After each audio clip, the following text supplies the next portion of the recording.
Hey everyone, it's Louise and welcome back to Along Came Mama. Today I'm going to be showing you how to mix a baby bottle, specifically with powdered formula. Now mixing a bottle is actually quite simple, but if you're new to it or haven't done it before, I can understand that it can be overwhelming. Anyway, let's get right to it. First, you should start off with a clean, sanitized surface. Then of course you'll need a bottle and a nipple. Next we have a jug of some previously boiled water that's been cooled down to room temperature. You'll also need powdered baby formula of your choice. This container is actually from the stage 2 of the formula that we've been using, but we actually switched back to stage 1 because Hunter didn't really agree with the stage 2. And of course, you're going to need the scoop that comes with the actual formula. The first and most important step is to wash your hands thoroughly with some soap and warm water. And then you take your bottle and your nipple and you measure the appropriate amount of water. So currently, Hunter drinks 8 ounces of milk.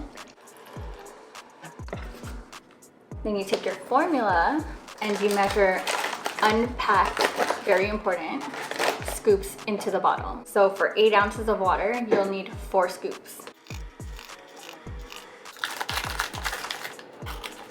1 scoop of powder to 2 ounces of water is pretty standard amongst all the brands that I've seen so far. Put the cap on the bottle. This brand, Philips Avent, comes with these little stoppers that actually help mixing the milk. So you shake it very thoroughly. Then in this case, because it has this little stopper, I would take it out and replace it with a nipple. Then you either feed it to your baby or store it in the fridge immediately. It's always good practice to sanitize your bottles, rings, and nipples before each use, especially if you don't have access to safe drinking water. I mentioned using room temperature water to mix the formula. The reason is because making formula with boiling water can actually cause clumps and decrease the nutritional value. If you're packing formula for on the road, we like to use this dispenser. We pre-measure the powder to how much water is in the bottles. So in this case, you would put 4 scoops in each section because we always pack 8 ounces of water.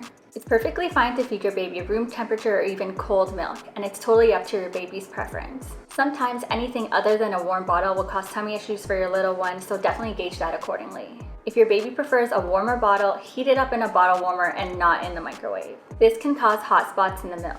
When the bottle is warm, sprinkle a few drops of the milk on the inside of your wrist to make sure it's not too hot. If you're preparing the bottle to store in the fridge, you have about 24 hours to use it from after you've mixed the formula. Finally, if your baby has started feeding but can't finish the bottle, you have about 2 hours from after you mix the formula to use it. Anytime after that, the formula should be discarded. At that point, bacteria has already entered the bottle and is no longer safe to store.